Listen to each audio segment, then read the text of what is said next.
Welcome to the UK OCR Community Podcast, presented by Obstacle Racing Media.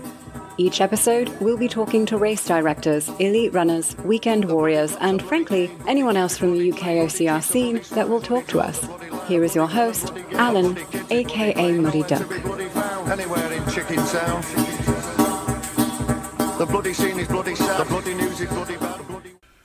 Greetings, friends, acquaintances, and anyone else who just happens to be listening. Welcome to another edition of the UK OCR podcast. Bit of a different edition for you today. So if you follow our other podcasts, you will know that this weekend, I've been doing Escape from Meriden. And I was planning on doing a WTM special. However, some things in my life have changed slightly this week. So I couldn't record WTM special. Get my words out now. Can't even get my words out. I couldn't record it. I'm going to record it this week, so you're going to get it next week. So I reached out to Ian and said, have we got anything that I can put out? Do you want to leave it blank? I said on Friday, the Swift Half, that I might leave it blank. Well, I'm not leaving it blank. No, I have got a special for you. This is from Hybrid Sports Media, which I don't know if you know, but it's run by Bernice Kelly, the sister of James Kelly, who both me and Ian have spoken to several times. And he's a bit of a regular, I think, on the fitness racing podcast that we put out on our other channel. If you haven't listened, go and have a listen. You might want to have a listen after this, actually. And this is where they interviewed Ian. So they actually interviewed Ian and discussed hybrid fitness and the early days of hybrid fitness. And I felt it quite interesting. I did. I thought, this is interesting, because if there's anyone who knows anything about hyrox and hybrid fitness, it's Ian, isn't it? You know, let's face it, Ian is the godfather of hyrox. He's been there right from the start. Him and Jen, our intern, was right from the start. They went to the very first ones that I can remember. So we've got this. Maybe a little bit outdated because it was done before the majors at Amsterdam. But hey, it's a great episode. So I haven't touched it. It's got their intro and it's got everything on. So it's off their podcast. We've got permission to do this. And we thought, yeah, let's get this out. This is pretty cool. So yeah, that's about it. If you are listening to that, you enjoyed my coverage of Escape from Meriden. There's going to be there was some live streaming and things like that. And we've got a video coming out. And if you like hyrox, we are going to have a video coming out this week of hyrox Manchester. So that's going to come out later this week. So keep an eye on that on our YouTube channel. In the meantime, I hope you enjoy today's podcast. Like I said, it's a bit different for us, but we want to keep it up. We want to keep going every week. We don't want to let you listeners down. So here it is. Take it away, Bernice and Ian. Ian Kay, welcome to Hybrid Sport Media. Bernice, thank you for having me. Oh, we are very excited. I would have to say, Jim, I reckon I've never been as excited as I am now to have Ian Kay on, the Ian Kay. Ian, my sister calls me Jim, obviously. So it's James Kelly here, by the way. Second of all, mate, we haven't chatted in a long time. It's been far too long. It's probably been pre-World Championship. So, mate, how have you been? I've been great. It's obviously been, well, I say the off season in the UK because after World Championships, we get a little bit of time off. You, of course, have your season starting around there. But when it comes to hyrox in the UK, it's fairly quiet. We do have other fitness events going on, which we'll go into a little bit later on. But I've been enjoying, I'm going to call it summer, but it hasn't really been summer. Anyone who is from this side of the world, so the Northern Hemisphere, knows that we've gone from spring right into autumn. Summer has not been here in 2024. Oh, wish we could say the same for Australia. We're in like a constant summer down under. Oh, my heart bleeds. It really does. And hey, Ian, so I've been an avid listener of your podcast, to be honest. But for all the listeners out there, give us a bit of background into yourself and your UK HXR podcast and also the whole OCR world. That, you know, how did you kind of come into this hybrid fitness world? Gosh, how long do your podcasts usually go, Bernice? Just so I can figure out. You've got a two-minute time cap. Just dot points. 2 minute time cap. Okay. UK OCR has been covering obstacle racing as a Facebook group since the start in the UK, so about 2012, 2013. It's run by a gentleman called Alan Moore, aka Muddy Duck, good friend of mine. In COVID times, Alan discovered podcasts because apparently he's 10 years behind everyone else, but he discovered podcasts and thought they were the greatest thing since sliced bread. So why not make an obstacle racing one? He then discovered that already were some. So he thought, okay, I'll reach out to the biggest one out there and ask for tips to make a UK focused one. He reached out to a gentleman called Matt B. Davis. You've probably never heard of him, but he's kind of, he's kind of a big deal in obstacle racing. Is he? And he put Alan in touch with me because me and Matt have kind of been Facebook friends and podcast friends for a while. That's a whole nother story. We don't have time to go into that. Initially, I was acting almost as the American to Yorkshireman translator between Alan and Matt because they have very similar personalities. Matt came to me and was like, is this guy legit? Because Matt's a great guy. He'll always help you, but he does want to make sure if he's going to spend time, that it's worth spending the time. Yeah, Alan was. Alan launched the UK OCR podcast with the help of Matt. I just served, like I say, as a translator between the two. I did research. And through that, mine and Alan's friendship kind of blossomed. And we started doing a news show called The Swift Half, which was us chatting all things obstacle racing. Okay, flash forward then. We're still in COVID times. Matt B is covering this sport called hyrox, which in America, the main featured character was this gentleman called Hunter McIntyre. JK, have you ever heard about chap? Hunter, any idea? The name rings a bell. Didn't he come fifth in the world champs last year? I knew you were going to say something like that, Bernice. I believe he did, but all kidding aside, Hunter did a lot for hyrox in the early days and still does. And through his friendship with Matt, he introduced the obstacle racing community to hyrox. And Matt covered it on his YouTube channel. And I watched it alongside the intern, Jen, who is my other half, by the way. Lots of people don't realize this. It is Jen, but we call her that because she does some of the Facebook stuff, some of the Instagram stuff. And she kind of fallen out of love with obstacle racing at that point, and she saw hyrox. She loves Hunter for some reason. I can't see it. Honestly, I can't see the attraction. But anyway, she loves Hunter. She wanted to do this hyrox thing. And then it came over to the UK. And I had no initial interest in hyrox. It looked scary. I didn't think I could lift the kettlebells for farmers carry. Never mind push a sled, pull a sled, wall ball, no thank you. And yeah, the left said about lunges the better. So Jen signed up for the London event. Big shout out to Emma Waring, by the way, for all of her work in bringing hyrox to the UK.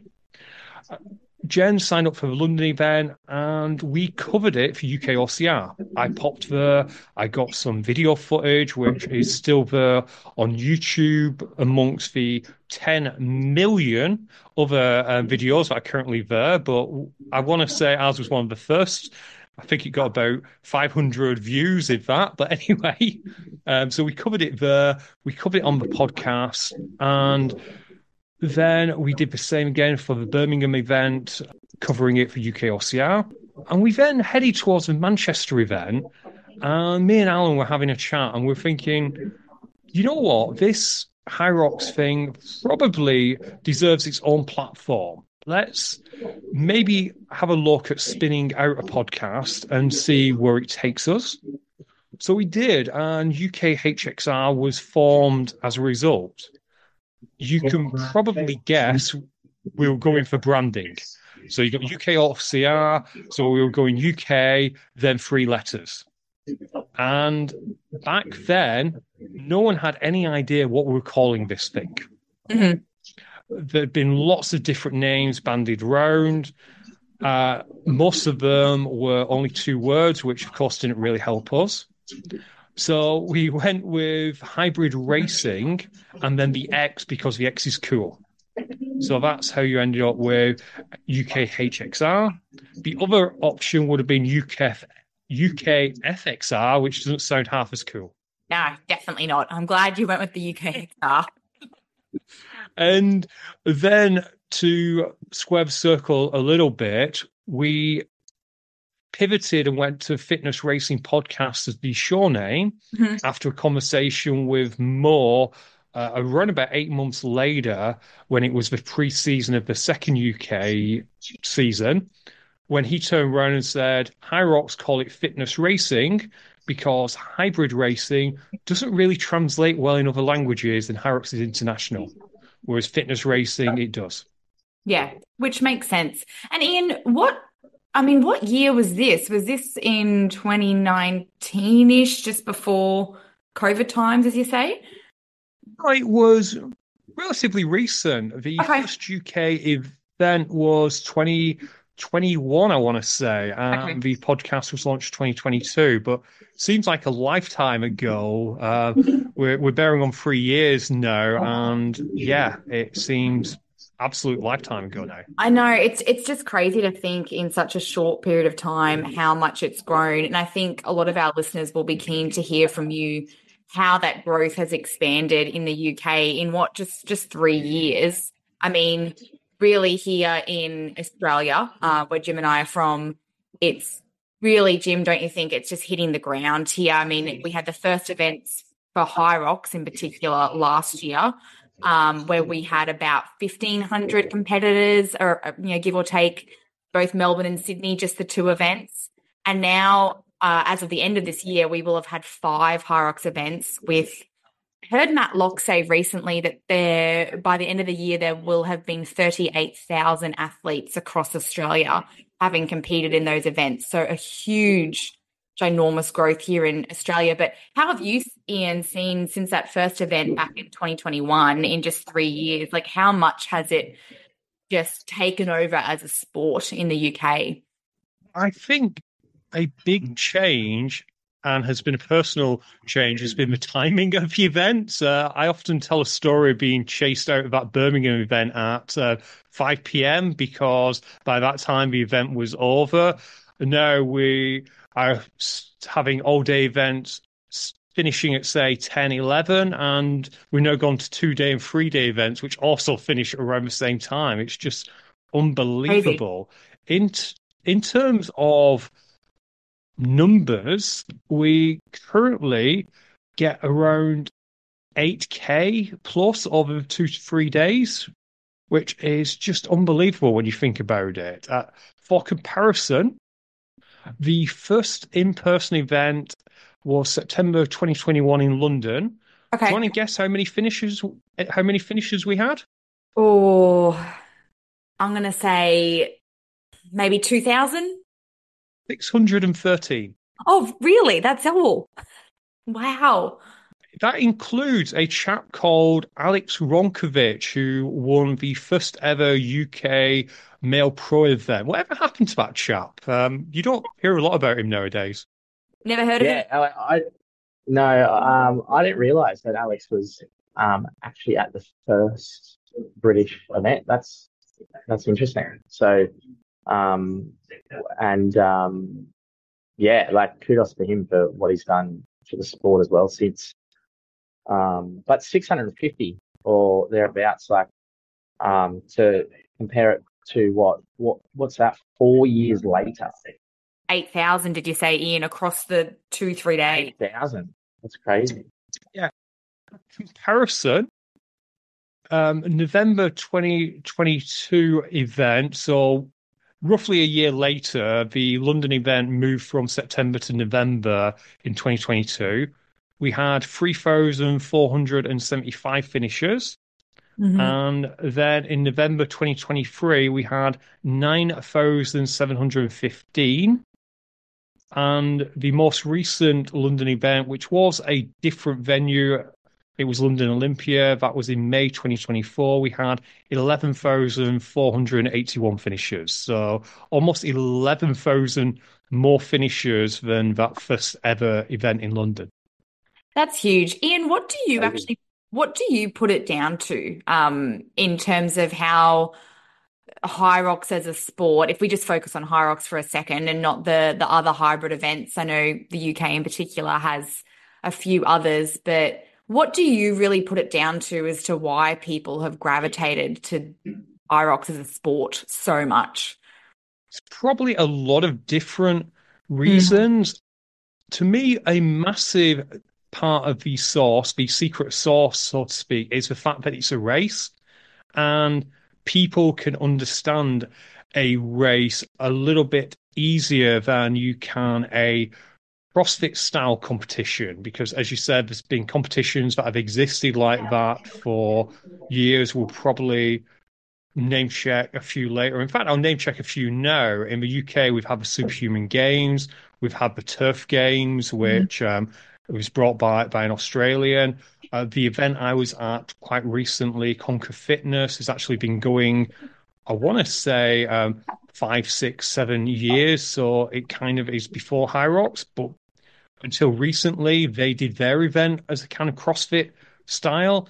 And to me, I think the race format kind of captures people's imagination because even though it's often a time trial, as JK knows from the first time he came over to Birmingham, having that race just gives people something to latch onto and think, okay, he's in the front, I can follow him, see how he gets on, and you can compare yourself to others as well.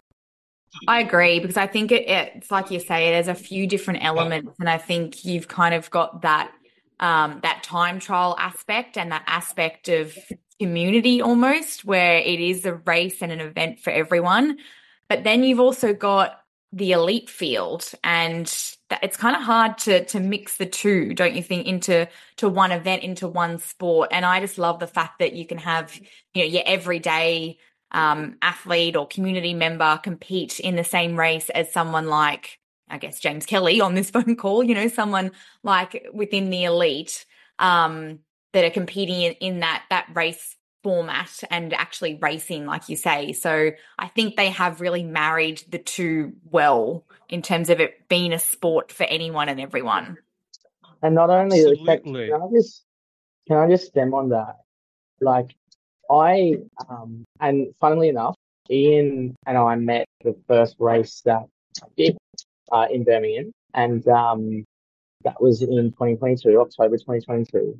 And I had been competing in a lot of fitness events, as you know, Bernice, for all my 20s in Australia, and ranging from like CrossFit style events, even the F45 playoffs back in the day, and functional fitness events. And I rock up to this Birmingham hyrox event, and not kudos, but due to the fact that I'm okay to say this as well, like, I was a fanboy of Hunter McIntyre. That's the reason why I got into hyrox. I just loved his YouTube and found what hyrox was through him. Next minute, I book a flight over to Birmingham, and it was the spectacle and the actual exhibition of the actual fitness that hyrox is just absolutely nailed. It's the party, as we all know, that once you get into the arena, it sucks you in. It's hard to leave, and also all you want to do is be there the whole day and not only race yourself but cheer on everyone else. And I think that's what they've done really well. And the one thing that I've actually, Liz, I heard, I don't know where I heard this. I think it was actually Christian talking at the MyProtein affiliation launch, when he actually described that one of their biggest goals was to create this sport so that no one finishes last. And if you think about that, 3, 2, 1, go at 7:30 a.m., 8 a.m. every hyrox race. Waves go off from 8 a.m. That's what I'm saying. Every 10 minutes until 10 p.m. No one finishes last. Even if you could be running a 90-minute hyrox race individually, and you could be coming into the Warballs with someone who's doing a doubles, doing an hour and 10 minutes, and you could be finishing with them. And I think that's what they've done so well is making sure that, yes, it is a race for someone like myself, and it can be professional, it can be elite, it can be very serious. Let's just call it that. But then also, it's for the weekend warrior. It's for everyone who wants to have a crack at doing it with a mate, doing it with a loved one, or doing a relay now. To me, that's actually the pinnacle reason why they've done so well. I'm just going to expand on what James said there, because it is interesting, because like all great success stories, hyrox is not new, it's not unique, but it does build on what's come before it, because before it, we've had marathons, we've had triathlons, we've had obstacle racing, and what hyrox has done very well, it's taken the best aspects of that and got rid of some of the most difficult aspects of it. So the great thing about hyrox is, with a little training, anyone can finish the race. I know people get worried about the sled push for some reason, and if you're new to hyrox, please do not worry about the sled push. You will get through it. It may take you 10 minutes, it may take you 15 minutes. You will get through it. Practice your lunges. For the love of all that is dear and holy, practice your lunges, because 100 meters lunges, even without a weight, is sneakily hard. So practice that. But anyway, just to go back to my point, the problem with obstacle racing, as much fun as it is, it's not standardized. So I could do a Spartan race in 2018, get a time of 1 hour 10.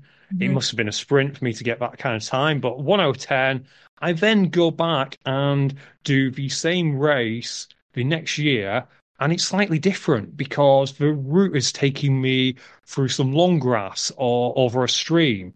And Spartan tried to move away from that and tried to standardize it, but it still wasn't standardized. Hyrox, yes, it does have fast courses and slow courses, but for the most part, it's standardized.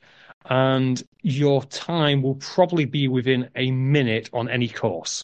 You will sometimes get really fast courses, really slow courses, but if you train, you can usually get your time to around about a minute.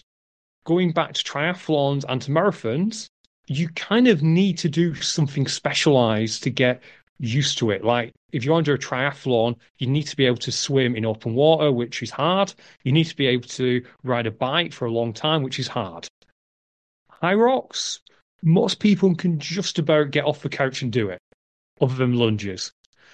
And that is what hyrox has done so well, and is probably why they've been successful.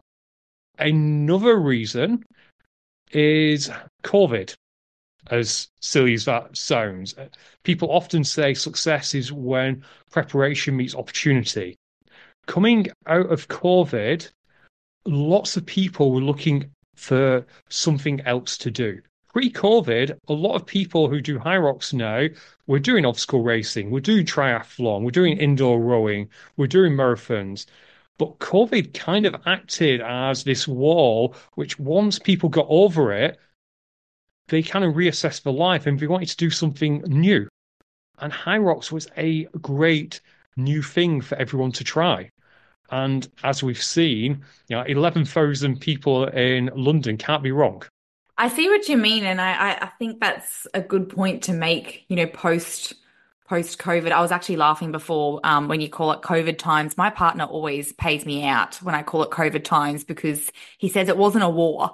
So I should stop referring to it as a certain period of time. But anyway, interesting that you say people were looking for something different, and when I look at how it's really just taking off here in Australia, I do wonder if that's the avenue that people have kind of gone down as well. It's just like you were saying, Jim, it's such a spectacle now, and it's actually not just about going and racing on the day. It's everything else that comes with it as well. It's the atmosphere. It's, the Red Bull Arch, it's all the different facets of hyrox that seem to come into one.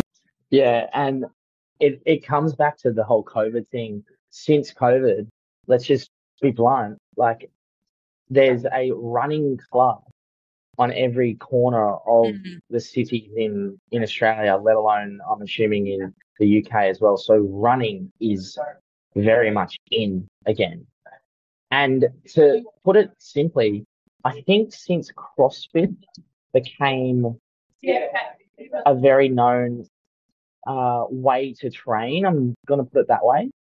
I think we always needed, or fitness always needed an avenue for people to go down that were a little bit intimidated with CrossFit. And I'm the first to say that hyrox isn't as intimidating as CrossFit competition. CrossFit competition. Now, I won't go into it because I will be here for hours, but there's a difference between CrossFit, as a sport versus CrossFit as a methodology. But I think like hyrox has just come in with a bang because of that halfway point of people still want to take their fitness seriously and competitively. But maybe some of them were a little bit too worried about, the CrossFit skills and things such as bar muscle ups and handstand walks and stuff like that. So barrier to entry is limited, is easier. And that doesn't, I'm not saying that doesn't mean hyrox is easier than CrossFit, but hence why it's blown up. Yeah, I think you're right, Jim, because the positioning that CrossFit had, and again, I know there's a difference between the CrossFit as a sport, like you say, and then CrossFit methodology, etc. But I think CrossFit really positioned themselves as a little bit too far to reach for some people, whereas I think hyrox comes across as much more reachable for the everyday athlete. And Ian, I know we want to jump into like the UK and the Australia season, but just to go off topic from hyrox for a second, what other events in the UK do you have? Because it's one thing, to be honest, we're probably missing a little bit here down under. We don't really have many other major hybrid events. DECA hasn't really made its mark here yet. It might slowly, but I'd love to find out a little bit more about what else is there in the UK. It's interesting because, as I mentioned at the start of the show, or a little bit after we started, we have had fitness events here for quite a while. So we have turf games, we have Battle Cancer, which have existed before hyrox, although they are more functional fitness, more CrossFit style competitions. In terms of fitness racing, DECA is slowly but surely coming to the UK. It's existed at a gym level, I want to say, for about 18 months now. We've had 2 DECA Fits now. Last year we had one put on by a gym, which was a lot of fun, but wasn't the same as perhaps a Spanish DECA Fit or a USA DECA Fit. And recently up at Forder's gym, we had the Spartan team from the UK help Forder's put on a DECA Fit, which was more of a DECA Fit feel and was a lot of fun, even though it had a slopey hill. Darren Forder, I'm not going to let that lie. You have an uphill bit. Anyway, so DECA is slowly coming on board over here. I want to say it's in 30 plus gyms now. In addition, we also have a Deadly Dozen, which is getting a lot of people interesting. And what I love about Deadly Dozen, although I try to stay neutral as much as I can, but what I love about Deadly Dozen is how easy it is to move from place to place. It consists of weight plates, dumbbells, and kettlebells, and some tape and some timing maps, and then all you need is an athletics track. That is how you put on a Deadly Dozen event, because it's like an athletics track and you're doing the exercises in the middle. Genius idea, probably not exactly groundbreaking, but it's one of them that no one else had done it. So well done to Jason for Deadly Dozen. So you've got that, which I suspect will probably find its way internationally in due course due to its low cost of entry. We've also got down in Essex Nuclear Fit, which has been put on by the Nuclear Racing team, which is an obstacle racing. That's very rustic. So you're doing kind of farm-based activities. So, for example, your farmer's carry is with milk churns, and your wall balls at the end is kind of like you're pushing an apparatus that kind of looks like an old not an old sled, an old stretcher thing, and you're pushing it to full extension and then you're sitting down. That's a lot of fun too. Recently, we had Conquer Fitness Level 7, which some people might have saw on my Instagram page, which was an athletics competition, a fitness race in a car park, which was interesting. Not the easiest to stream, I'll admit. I was a bit tired by the end of that, but that's very similar to kind of like a hyrox style. The unique thing with his is he does change it from year to year. He slightly modifies the exercises. And Superhuman Games, who have been going for years, I believe they celebrated their 10-year anniversary. They've started putting on something called X Race, which is kind of a combination obstacle racing fitness race, which has got a lot of fans. And finally, Affex has recently celebrating its second season at the moment. That, again, is more of a CrossFit style competition, but what they've done is they've shrunk it down. So the entire thing takes you 2.5 hours, and you've got time points on it. So you've got the advantage of a hyrox of it's not all your day, but you've got more of a CrossFit style if you're that kind of competitor. And they also put on Fit Fest, which brings together CrossFit, indoor running, weightlifting. I think we've got a 100-meter obstacle race coming this year as well. So kind of busy over here.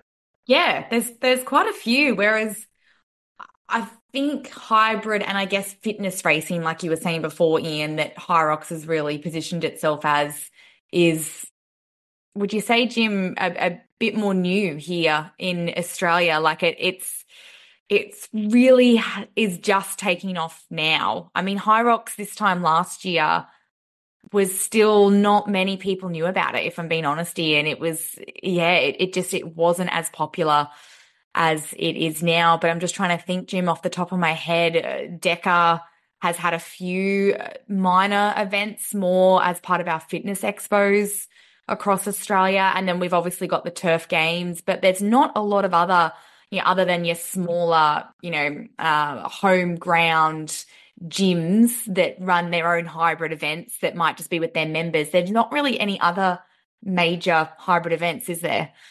No. I think it's interesting because I'm looking back at my own history of competing over the last 5-6 years, and I think like there was not a shift, but Spartan and Tough Mudder and those type of races were big for a while. And that, like it's interesting because you go, okay, well, that's another type of race in itself, but it is still very similar to what Hyrox is, right?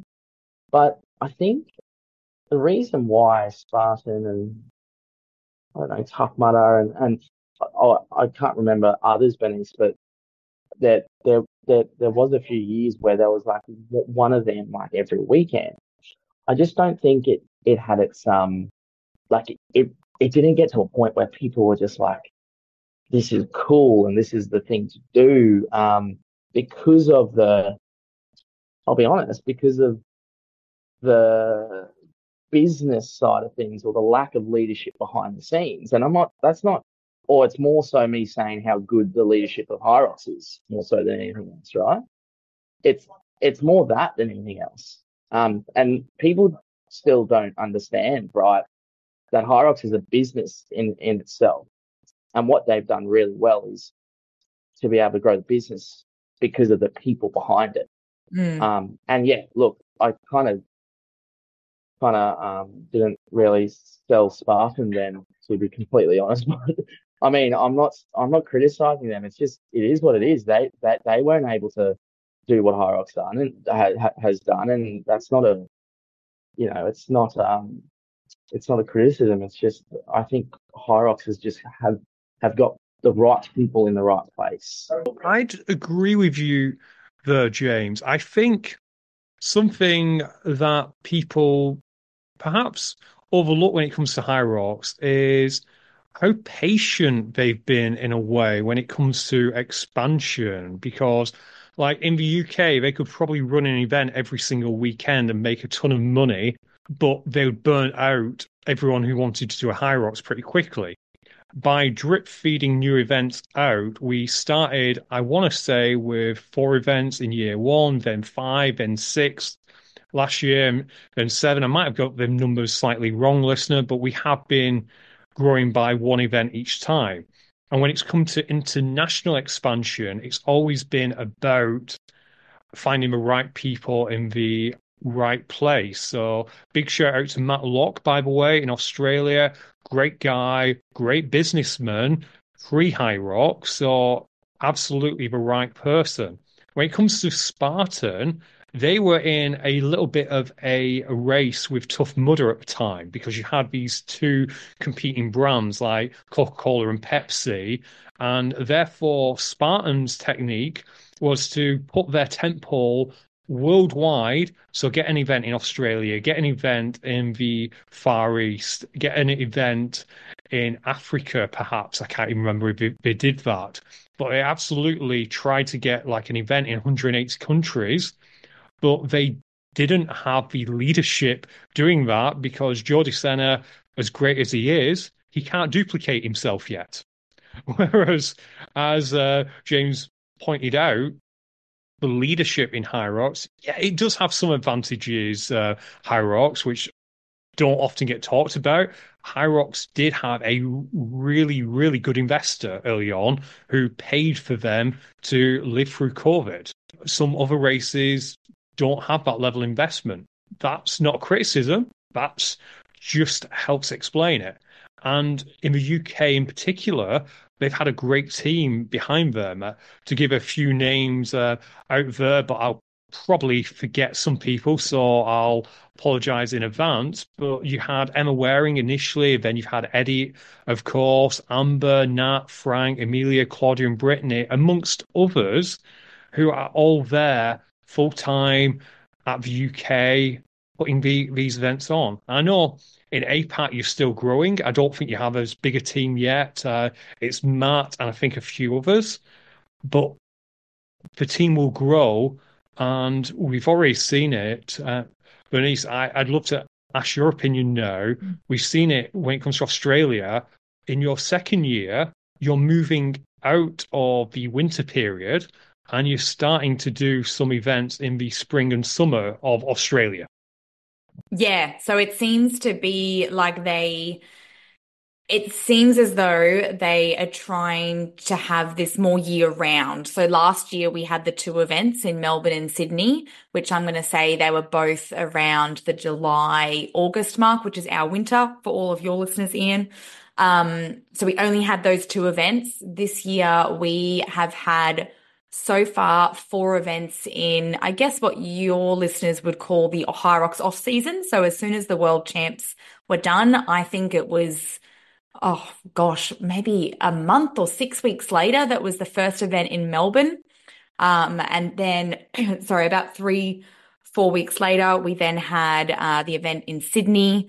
We then, about 3 weeks after that, had an event in Brisbane, and about maybe 5-6 weeks after that, so had an event in Perth. So we then had about 4 events in Australia in the space of about 3.5 months. For those of you who don't know, Australia is a very spread out country. So it's not like having an event in, London and Manchester every weekend. The distance between Perth to Brisbane, it's actually quicker for, say, Jim, who lives in Brisbane or near Brisbane, to fly to New Zealand for the weekend, a totally different country, than it would be to fly to Perth. It's a 5-hour flight. So they were very smart in how they, and I guess you kind of said it before, Ian, how they drip fed the events throughout Australia. And the one thing I think hyrox have done really well, and I can see that they're doing it here at the moment in Australia, is they're keeping relevant. So as soon as one event's wrapped up, they are announcing another one. They're keeping people excited here, and they're keeping people talking about hyrox. As soon as the Melbourne and Sydney event wrapped up, I want to say, is when they then announced an additional Melbourne event at Christmas time, really marketing it as a Christmas hyrox. And then it was only, I think, this time last week that they announced the New Zealand event for February. And then I'm not going to say anything, but I think there might be some other events in the works for Australia for, February, March next year, which, yes, Ian, is our summer. So they're really trying to have that calendar of events for Australia and the APAC region throughout the year, rather than just having the events down this way for, I guess, what you'd call the hyrox off season, which I think will be great to get the APAC region a part of the hyrox calendar, rather than just, I'm not saying it was an afterthought before, but it probably was just a let's do it when we can and let's slowly try and build there. And I think they've really got that momentum now. I feel like hyrox can see that. No, absolutely. And do you think you're going to keep up with the July events as well? Or do you think you're actually going to shift and we'll see a proper hyrox off season in 2025? Jim, you might know, because I know you talk to Matt Locke about a lot.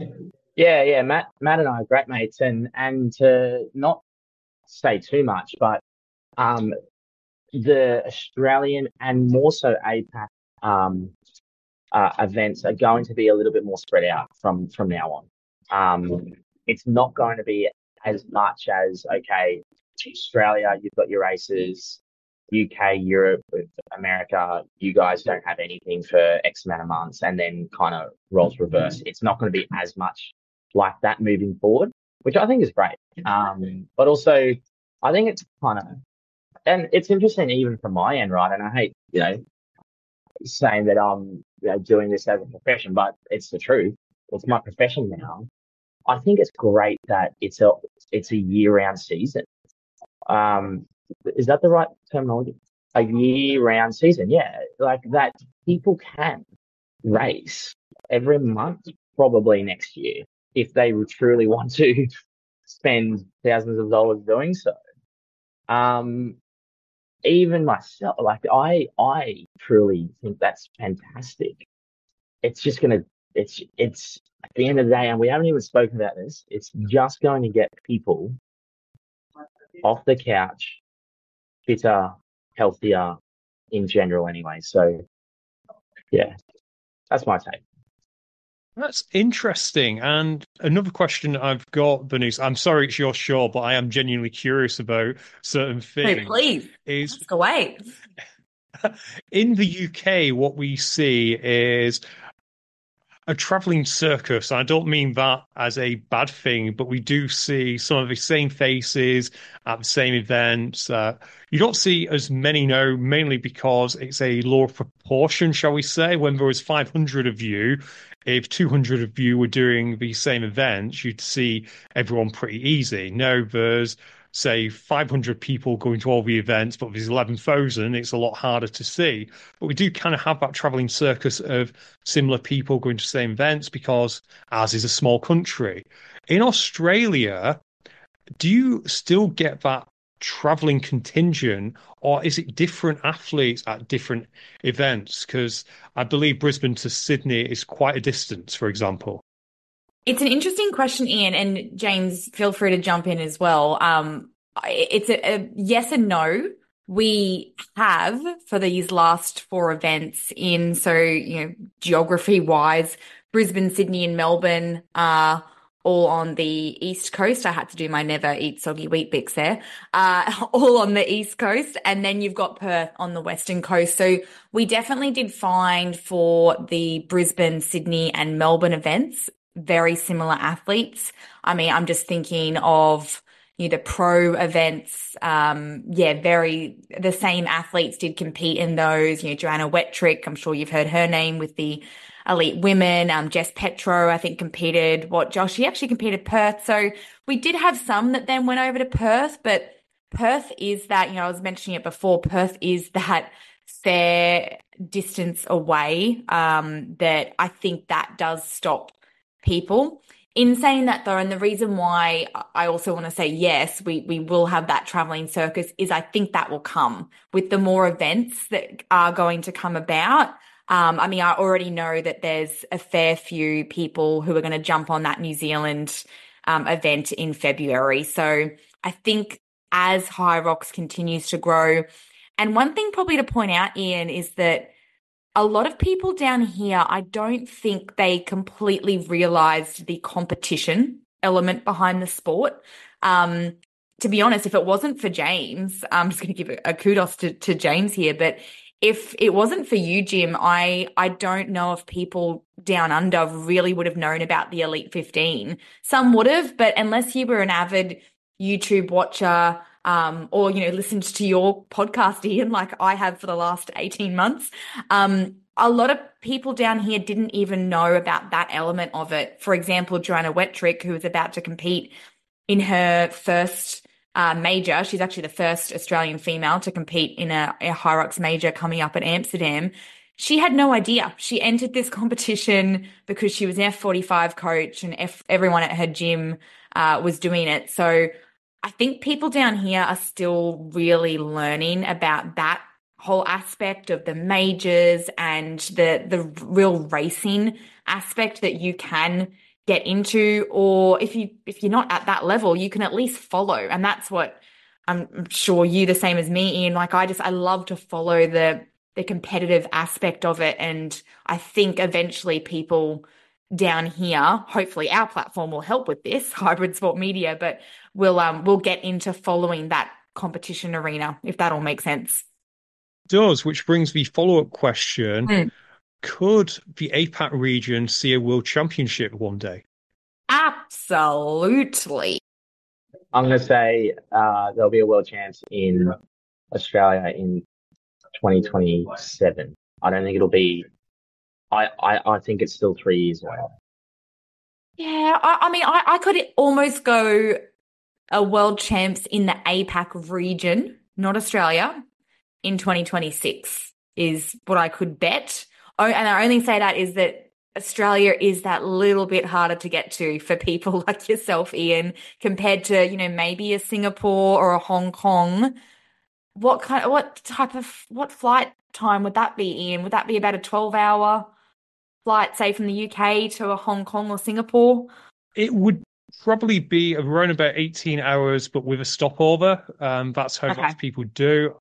I visited Singapore. I think you can do it in a single flight. I visited Singapore quite a while ago now. I'd love to go back to Singapore. I know Singapore was heavily rumored to be the world venue this year. So it wouldn't surprise me if it is on the shortlist for future, because holding it in a stadium event would be something different. hyrox always likes to do something different for their world champs, whether that be the actual arena or whether that be where it is. So, for example, Nice gave them an opportunity to have like a beach feel when it came to the after party. Vegas is Vegas, Manchester's the best city in the world. So, why wouldn't you go to Manchester? Anyone who knows me knows why I made that joke. So that's fine. So it won't surprise me. 2027, I would put my money on Hamburg just because it's the 10-year anniversary. But it might be me projecting here, and hyrox might not even care about that. But Singapore, it wouldn't surprise me. But they'd have to convince Europeans and Americans that you could get there relatively cheaply and to make it a bucket list. Surely they can all just jump on a flight. I mean, we have to do it from the APAC region, so roles reversed. I'll be honest, I think whether it happens in APAC, it's in your hands. Because last year, the heavy rumor was that the world champs would be in America again. But what we saw is that last year in America, so the 22-23 season, they didn't they got athletes, but they didn't have that big bang that they perhaps had in the UK and other parts of Europe. Now, flash forward 23-24 in America, lots and lots of athletes are going to all the events. So you've now got a critical mass there. So they can put a World Championships there again and not really have to worry about people traveling. People will travel, but there's going to be enough American athletes to fill those spots if need be. So if APAC has enough people competing and enough people willing to travel, then yeah, why wouldn't hyrox go over there? Absolutely. I think, and maybe you're onto something there, Jim, with a, 3-year kind of timestamp on it. Oh, yeah, 3-year timestamp. Just to continue building the hyrox brand down here and build it still globally. I guess, Ian, you're right. You need to get it to a point where that people from the UK and Europe and America are going to travel to the APAC region. But hey, Ian, so your season over there in the UK is about to ramp up. We've just had hyrox fever down under here. Birmingham is your first race on the calendar. Is that correct? 25th of October? Yeah, we've got Birmingham on what I call the Halloween weekend, although it's not really because I think Halloween is midweek this time. But yeah, we've got Birmingham over 3 days. So we've got Friday through to Sunday. It's an interesting 3-day event in that Friday will be almost like a old school 1-day hyrox event. So you're going to have all the formats on a single day. So similar to where James came over here and raced. So we'll start probably with, I want to say, men's doubles. We finish with pro men in the evening, and then Saturday and Sunday is the traditional 2-day event where you'll have men's open one day and women's open the other day. Mm-hmm. So after you've done that, we then have like 3 events, I want to say over a small window of maybe 6 weeks. We have the second Manchester event, I want to say the 11th of November, round about that time. I didn't have it handy. The weekend after, we're in Dublin. And then 2 weeks thereafter, down in London again for London XL. So it's quite a compact events calendar pre-Christmas. Yeah, and I guess just thinking of the elite field that you have over in the UK, you've also got the Amsterdam major and the Hong Kong major kind of mixed within there. So is it really feeling like hyrox fever down there at the moment? It's definitely ramping up. I can only go off my own metrics. I don't have access to hyrox metrics, but my Instagram is ramping up as it always does around this time. Lots more people following, lots more people engaging, a lot more podcast listens, particularly to some of the older episodes, which kind of like give tips. So quite recently, I've noticed a lot of downloads of a episode called hyrox doubles tips to podium, which we put out, and it was about 3 months ago we put that episode out, and quite recently it's become like the third or second listen to each day. So people are obviously having a listen for any tips. So it's definitely on the upswing. Can't wait to see Amsterdam, if I'm honest. I know it only feels like yesterday since World Champs, but I do love watching the Elite 15s duke it out. Me too. You're not going yourself, are you, Ian? Are you coming in? Yeah. Unfortunately, I can't.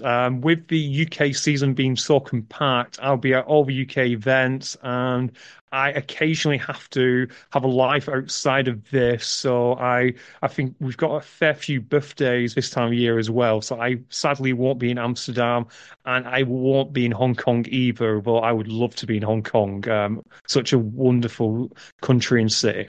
Definitely. And Ian, for our listeners, tell us who from your side of the world in the elite fields are the ones to watch. I mean, I saw Graham Halliday did a very good time over the weekend. So did Kate Davey. So we've got a few in there that we need to be watching out for.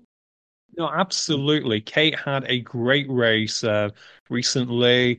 I want to say it was a PB for her. I think it was a British record for a female athlete. So Kate's definitely one to watch when it comes to Amsterdam. Graham won't be in Amsterdam because his recent time was outside the qualifying zone. I say he won't be in Amsterdam. You never know. As JK himself is aware, when it starts rolling down, you can find yourself at an event fairly quickly. But pre the cutoff, I think he was sitting around 20th spot, so I don't think he'll be there. He should be in Hong Kong. His time recently bobbed him up to 12th place, so Friday he can travel. He should be there. Of the athletes who will be there, Sandy, of course, is always someone you should watch. Him and Tim recently did a tune-up race over in Stuttgart to just find their feet again. They did doubles together. Jake Dearden is perhaps a wild card to watch because he recently did a very fast marathon time over in Berlin. He's such a great athlete. We've seen him in the past concentrate on, shall we say, spectacles, so that he did like in London the most ever hyroxes by one person over a weekend. But he's now dialed his training into trying to be an elite 15 athlete, so he'll get his shot in Amsterdam. And it'd be aggressive of us not to mention Zara, who lots of your listeners will be aware of, took on Meg head to head at the World Relay Championships, and she crossed the line first. Yes, she had a head start, but she didn't lose her cool, and she's a great athlete and great person. They're all great people. They really are great ambassadors. No, they definitely are. I forgot about Jake Deedham because we have one other gentleman that's kind of, I guess, making the rounds here at the hyrox events in Australia, Tom Rogers, and he's currently sitting in 24th place, but he got bumped down. So he was sitting in 23rd with the major qualification ranking. And he got bumped down because of Jake Deedon's time in Cape Town. That was, 2 weeks ago, almost 2 weeks ago. So yeah, great time by Jake Deedon. But yeah, a lot of athletes to watch coming out of the UK there, Ian. We don't really have as many as you guys, but we're definitely ones to watch, I think. Obviously, we've got the one and only JK on the call right now. You do indeed. I am curious about Joanna, though. What do you think she will do in Amsterdam? Well, I'll let James jump in because James has actually jumped on and is coaching her now. So James might have a little bit of better insights than I even do. Yeah, I'm lucky enough to be coaching Jo, and she's actually probably in the air as we speak right now, flying over to Amsterdam, so she gets in tomorrow. But to put it simply, she's got nothing to lose. So whatever she does is going to be amazing. And I think, she's got to realize that. But us Aussies, as you know, Ian, we're not here for a haircut. We've got her race tactics down pat. And if she's smart and is able to, dial in those tactics, I'll be honest, like anything is possible. That's all I'm going to say. She's come out like a Like a bull She's in coming a. out. Yeah, I don't know the I don't know what analogy. that saying is. She's come out like a bullet. What is it? Ian, help It's us. it's a bull in a china shop, I believe, is what you're searching for. Yeah, that's exactly right. So yeah, like she's but as I said, she's so young. She's just starting. You know, whatever happens in Amsterdam is whatever's going to happen, and it's not going to necessarily dictate if she's going to do well in Hong Kong or not, or if she's going to be at the world champ. Like she's just so young and so new. Um, so yeah, she's exciting to watch in, especially like live. Watching her run is quite exceptional. You know, if you're someone like me who appreciates someone who looks very bouncy and professional running and her style. So I hope you can watch that on the YouTube channel. Yeah, absolutely. She's what I'd call she's playing with house money at the moment, a little bit like Jake Dearden, to be fair, in that she's already achieved success.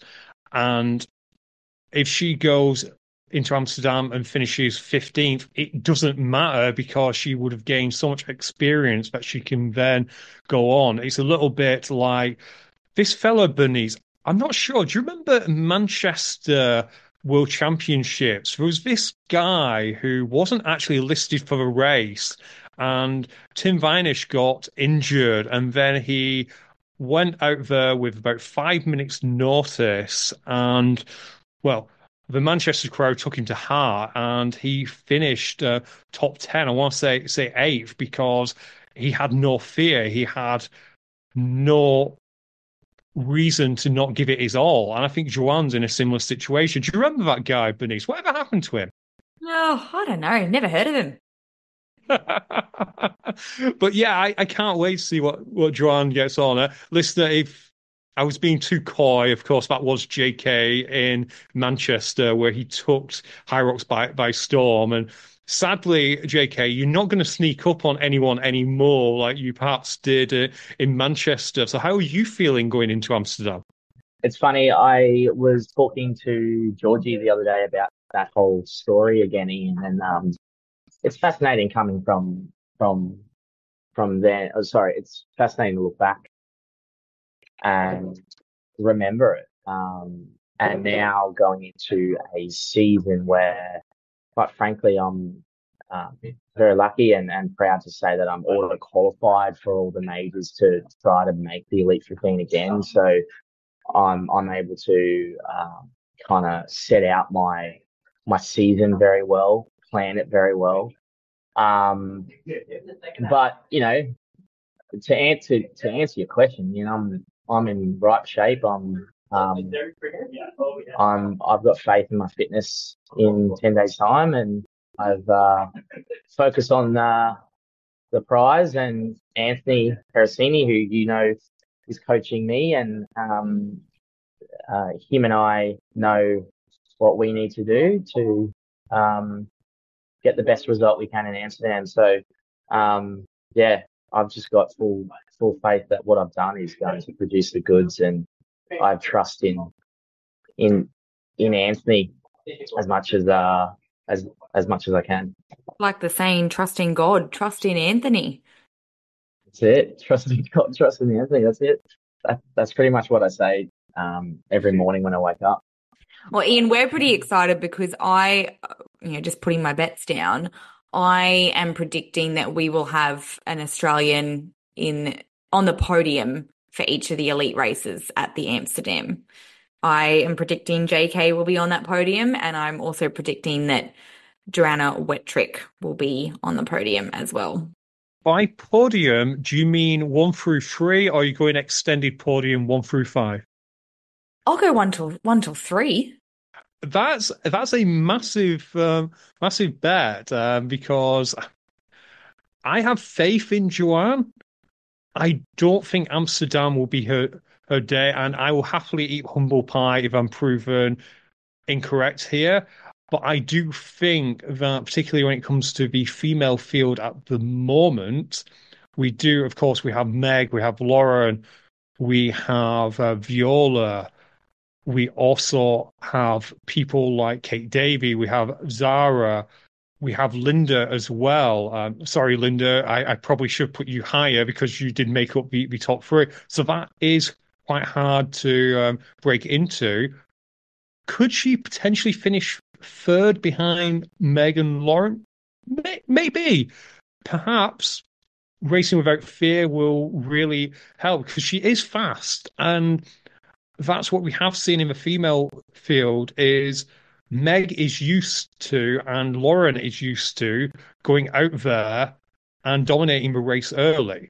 What happened in World Champs in Nice, what we saw was in the male race as well. Hunter was used to setting the pace, and Sandy and JK and Alex kind of went out there and got him uncomfortable.